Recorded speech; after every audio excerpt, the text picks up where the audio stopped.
Hello all you beautiful gamers, collectors, and just people in general. How you doing? I am Totem Lord, and welcome to my channel. Thank you for checking me out today. I know I've been a little bit absent here on the channel. I've been getting into more of the Twitch scene a little bit, so for a second there I've kind of been neglecting my YouTube channel, my original baby.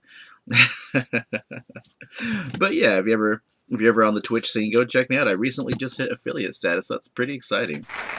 But anyway, it's time to get back to some collector stuff. I do have some unboxings here in the near future, but today I thought a really good way to come back would be to flex on you guys and show you some of my top 5 games. So let's get back into it with Moment of Flex. Yeah. Alright, moment of flex. Let's do this. Let's look at my number 5 most expensive PS1 game. Let's check it out. My number 5 most expensive game is Resident Evil. Now, this one shocked me a little bit because, well, I actually recorded this probably about a month ago, and well, this was not on it. So, you know, video game prices constantly flux, so honestly, maybe like right after I do this, maybe this won't be on the list anymore, but let's see how much it is. Now, I have not actually checked the prices on these. All I did is I just grabbed the games and I figured that we'd go along and kind of find out together. My number 5 most expensive game, Resident Evil, at complete in box, comes at $98. Yowzer. You know, honestly, I think I bought this thing for $30 about a year and a half ago, and it was mostly because I was missing the original Resident Evil in my PS1 section.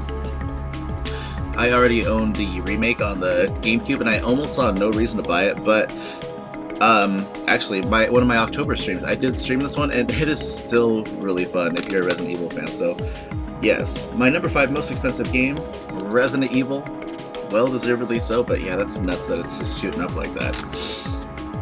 Let's take a look at number 4. Number 4 on my most expensive PS1 games is Parasite Eve 2. And spoilers here, Parasite Eve 1 did not make the list, and in my opinion, Parasite Eve 1 would be more deserving, just because I love the crap out of out of Parasite Eve 1. But yeah, we got a couple horror games here for number 5 and 4. Parasite Eve 2 was a game that I was super stoked for, but it just didn't live up to the hype. I think that I think it tried really hard, but it was the battle system that really lost me. It was just, I don't know, way too different. The first battle system was amazing, it was perfect. But, well, maybe not perfect, but it was still good, and they completely changed it. So, anyway, that's enough blathering about the game. Let's see here, Parasite Eve comes in at $107 for complete. You know, honestly, I saw a game store it was in the summer of this year, and they're selling it for like well over $200, so I don't know, maybe this goes for more, or maybe they're just overcharging, I don't know. But yes, number 4, Parasite Eve, coming at $107, complete in box. Alrighty, my number 3 most expensive game. You know what, we're gonna take a sip of coffee here. Alright, number 3 is Breath of Fire 3. So for a while there, I actually went kind of Breath of Fire crazy. A couple of years ago, they brought Breath of Fire 1 and 2 to the Nintendo Switch SNES app, and this was a series I never played. I'm probably a bit more of a fair weather RPG fan. Love the heck out of them, but you know, I don't own every single one or anything like that. But yeah, I went through it and I bought every single Breath of Fire. Loved the crap out of 1. Number 2 frustrated me to no end, and a friend of mine actually gave me this one for free, so this was given to me not too long ago. Let's see how much it's worth. Breath of Fire 3, ranking in at number 3, complete in box, comes in at $111. Not bad for a free game, huh?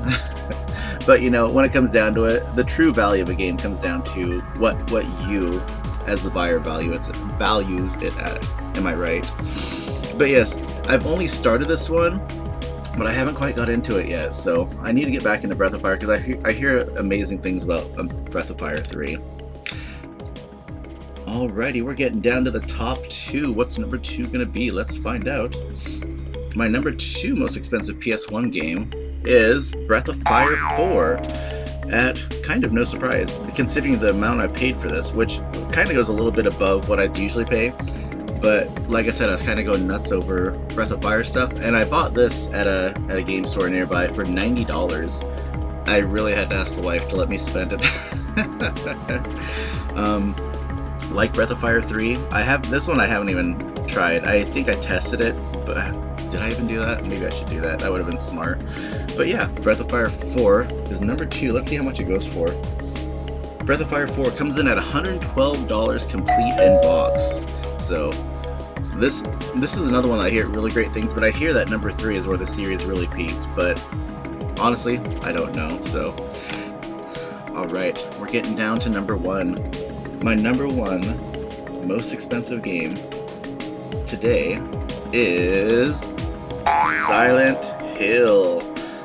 Now, this is a game I've owned for quite a while. When I really took collecting seriously, probably about 5-6 years ago, this is one I found for about $30. Just because, well, the original Silent Hill is pretty amazing. I haven't gone back to it recently, but just it really set itself apart from Resident Evil, not control-wise, but the fact that, you know, that you're just an ordinary guy with melee weapons against these terrifying monsters, and I don't know, I could blab on about it and make a whole nother video about it. But Silent Hill, let's take a look-see. My number 1 most expensive game, Silent Hill, goes for $153. Now, one thing I've noticed about collecting is that RPGs have been expensive for a while, but now the horror genre seems to be climbing up there as well. So definitely an interesting trend. So yes, number 1, Silent Hill at $153. Well, my good peeps, that is all I have for you today. Thank you for checking me out. Also, if you happen to be on the Twitch, check me out there at Total More Reviews. I'm also on Instagram and Facebook. I regularly upload there, and I try to keep each experience unique, so... Anyway, I'm Total More. Thank you for checking me out, and I will judge you next time.